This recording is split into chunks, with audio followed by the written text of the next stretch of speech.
Doug Lipp.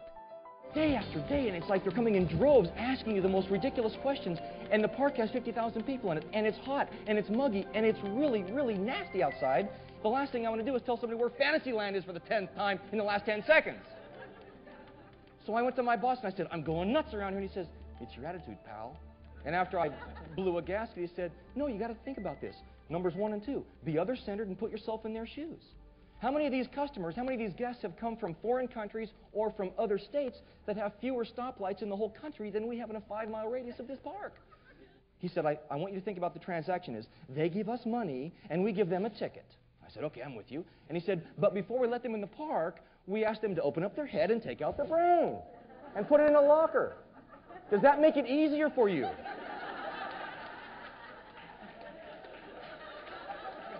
He says, think about this poor mom and dad that are coming in. They don't know what's going on. Their kids have been ballistic for the past 15 hours on the drive. The air conditioning broke down, and you expect them to know where Tomorrowland is? And their kids are dragging them all over the place? No, they're not going to know that. So I said, okay, fine, I'll try to do that. So I go back out and I'm sweeping. I've got my long-handled bucket in one hand, my long-handled broom in the other. I'm sweeping. And I'm thinking, okay, the poor people have come from all over the country, all over the land. And before 15, 20 seconds goes by, I'm thinking, people are pigs, people are pigs, people are pigs. Because there's garbage everywhere. There isn't garbage in the garbage receptacle. No, it's all around it. There's garbage in the trees. And if you go in the restroom, that's another story entirely.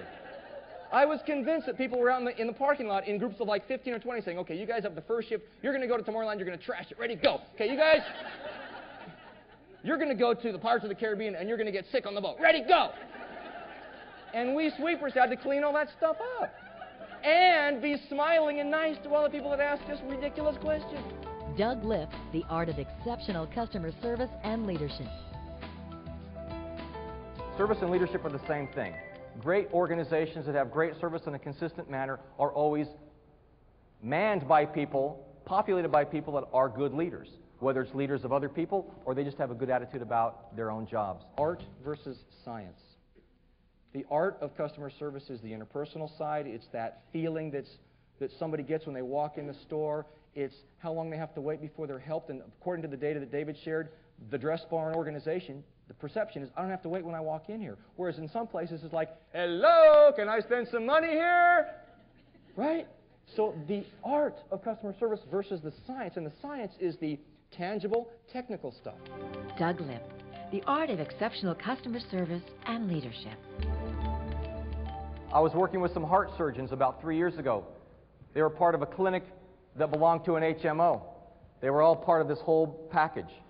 They were losing business, and the reason was this. They had rotten service.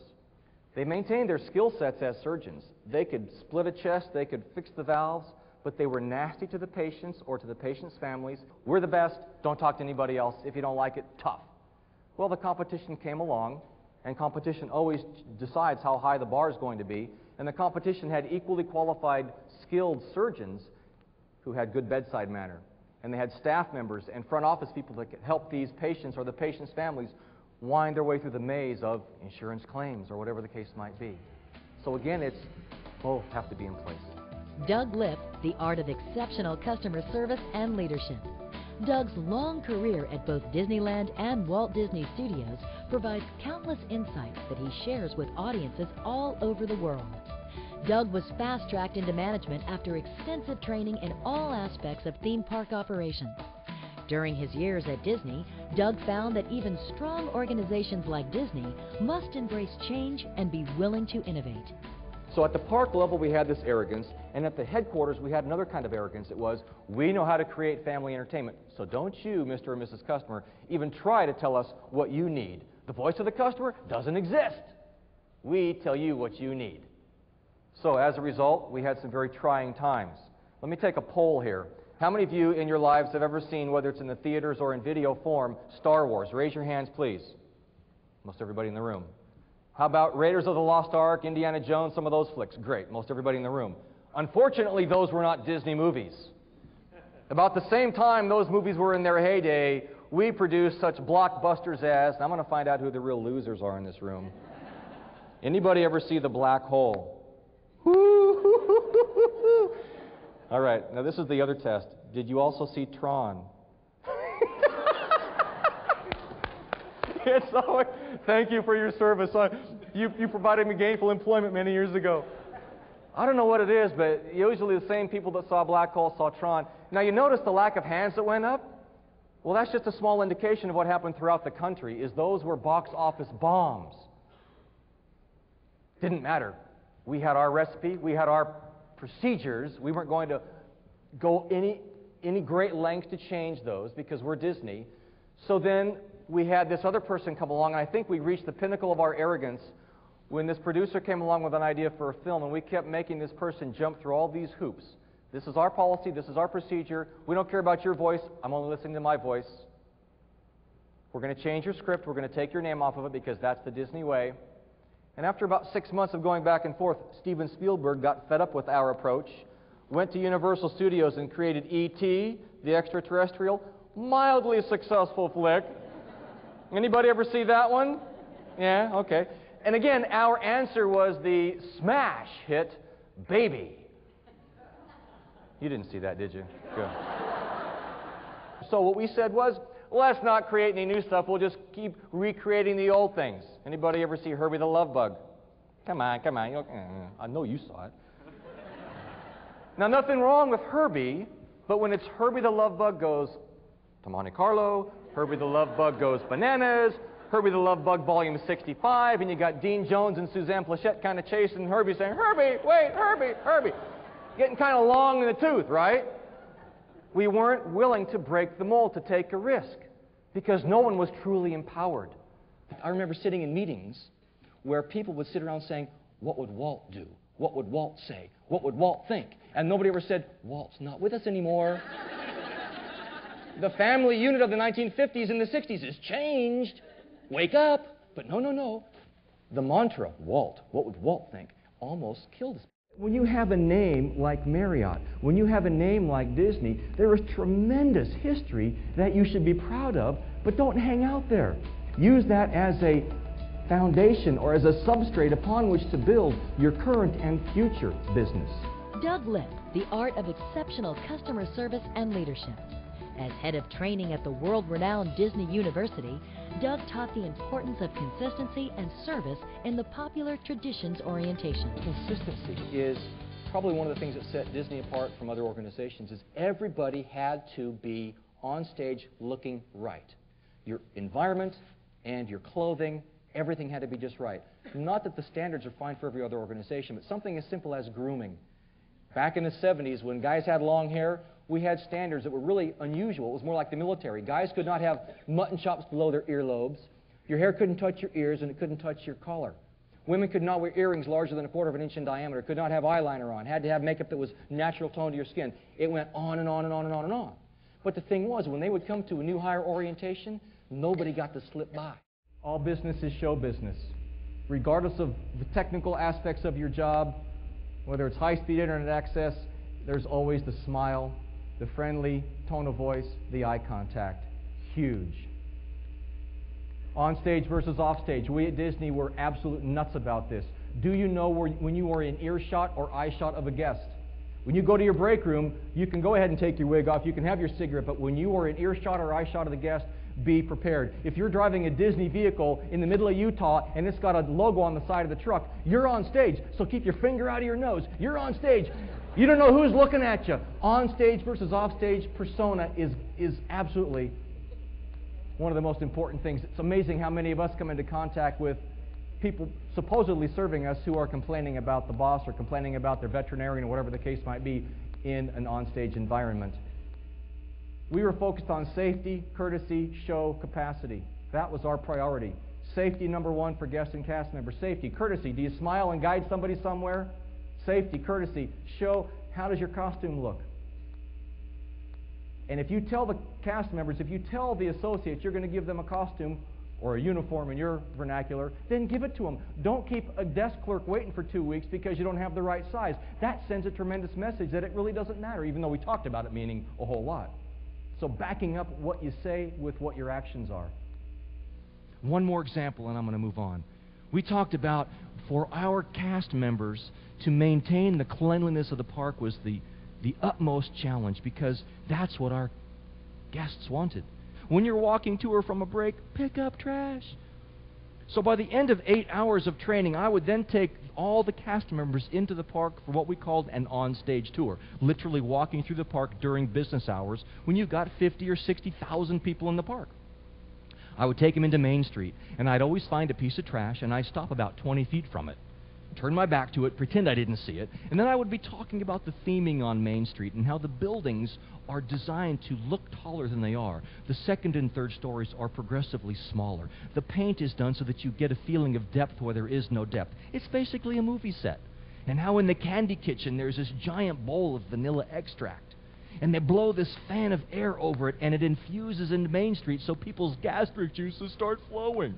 Talk about guerrilla marketing you're going to hear about later on from Jay. This was amazing. But what I found was that while I was talking about that, none of my new cast members are listening. They're all zeroed in on that piece of trash and wondering how long until it gets picked up and by whom. Generally speaking, it was picked up within seconds, and 9 times out of 10 it was picked up by someone other than custodial. Picked up by somebody wearing a tie, or carrying a walkie-talkie, or in a costume. Doug Lipp, the art of exceptional customer service and leadership. Exceptional service is everyone's responsibility. My job at Disneyland as the head of training was to get people into the university, newly hired employees, fresh out of high school, fresh out of college, transferred in from other engineering groups, whatever the case might be, and I got them at least for 8 hours. And my job was to sprinkle pixie dust on people and get them all excited. And then I'd send them off for their on-the-job training. Because we realize that if you're going to produce out on the job, we don't want trainees evacuating a ride. We want people who know what they're doing evacuating a ride if there's an issue.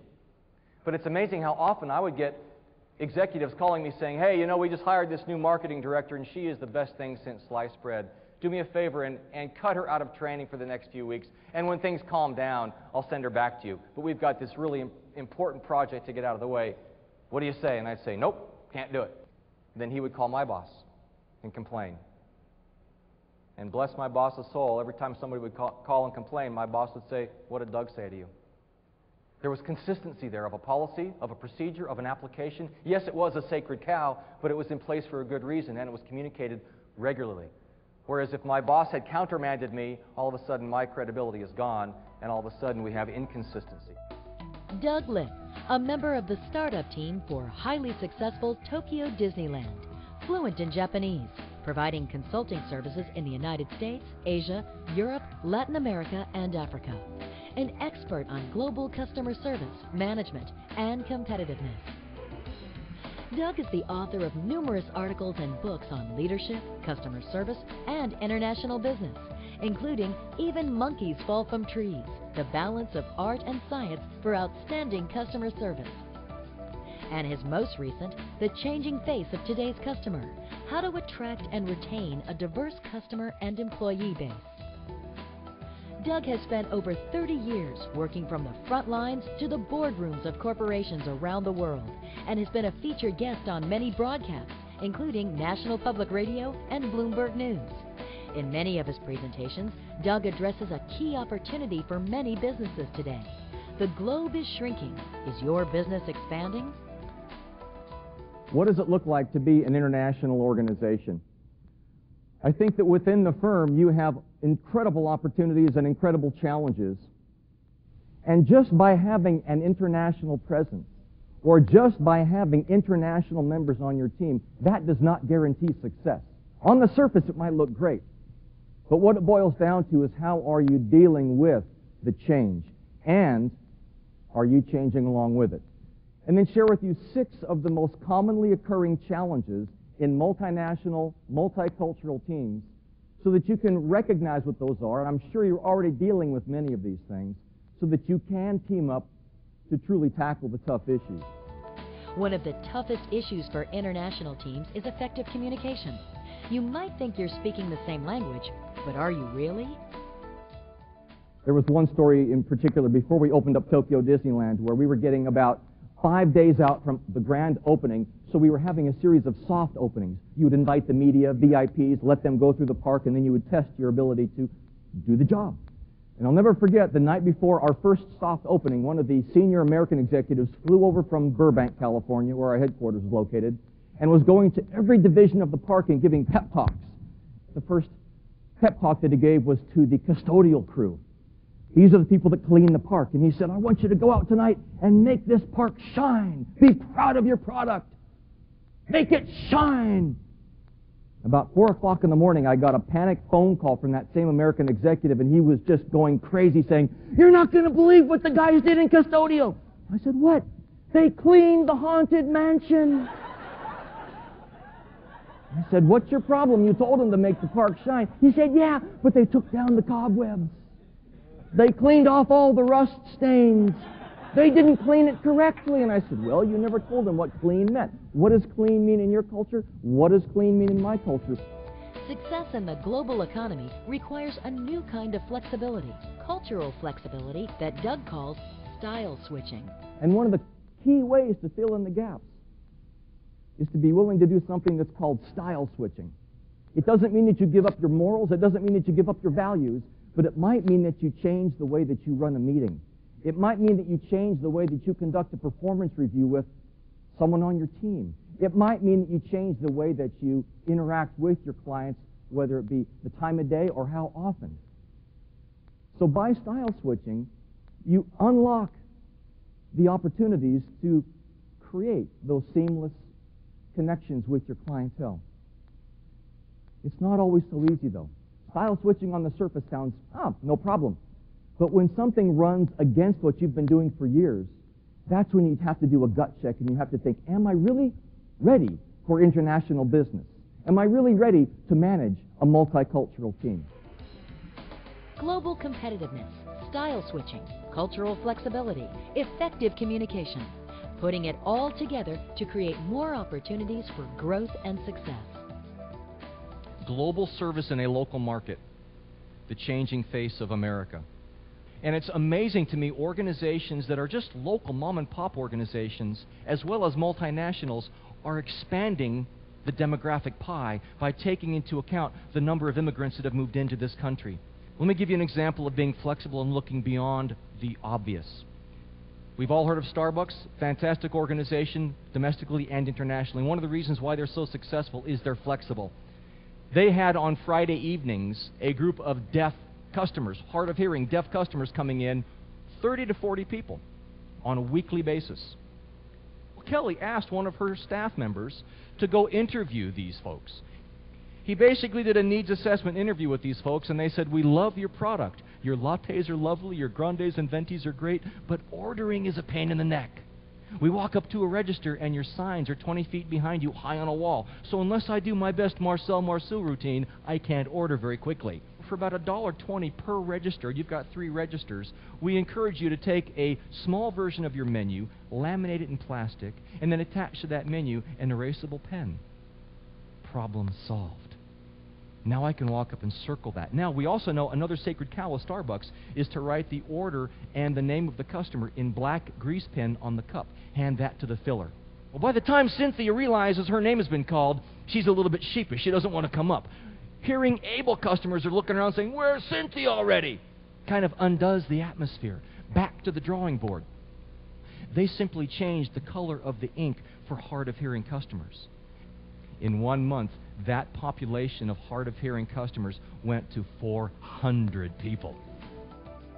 Doug Lipp customized presentations, extensive prevent research with management, customers, and frontline employees, providing a lasting experience.